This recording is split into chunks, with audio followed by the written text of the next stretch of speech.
ইসলামের বাণী পৌঁছে দিচ্ছে প্রতিদিন। কিভাবে বেঁচে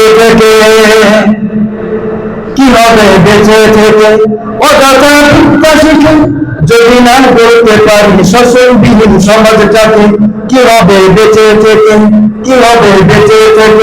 অযথা বিদ্যা শিখে যদি না করতে পারি শোষণবিহীন সমাজটাকে,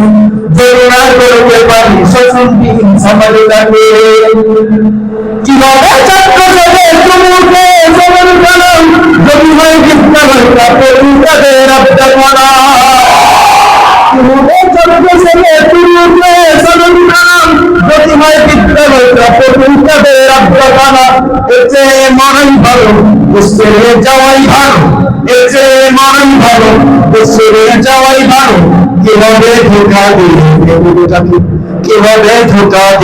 বিবেকটাকে, কিভাবে বেঁচে থেকে অযথা বিদ্যা শিখে যদি না গড়তে পারি শোষণবিহীন সমাজটাকে, কিভাবে বেঁচে থেকে কিভাবে পুলিশ হয়ে জন্ম নিয়ে এই সমাজে, কিভাবে মুসলিম হয়ে জন্ম নিয়ে এই সমাজে যদি ক্ষমতাটা ঘুরে ফিরে তাদের হবে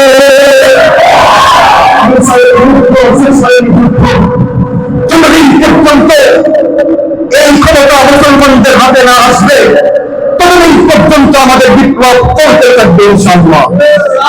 কিভাবে মুসলিম হয়ে জন্ম নিয়ে এই সমাজে যদি ক্ষমতাটা ঘুরে ফিরে তাদের হবে, কিভাবে বেঁচে থেকে কিভাবে ধোঁকা দিলে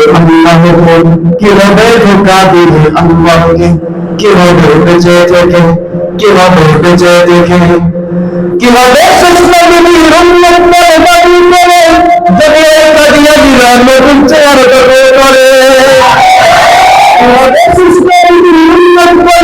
কিভাবে সুস্বাদুর উন্নত করে দাবি করে যদি কাদিয়ানিরা নতুন চেয়ার দখল করে, ঠিক কিনা?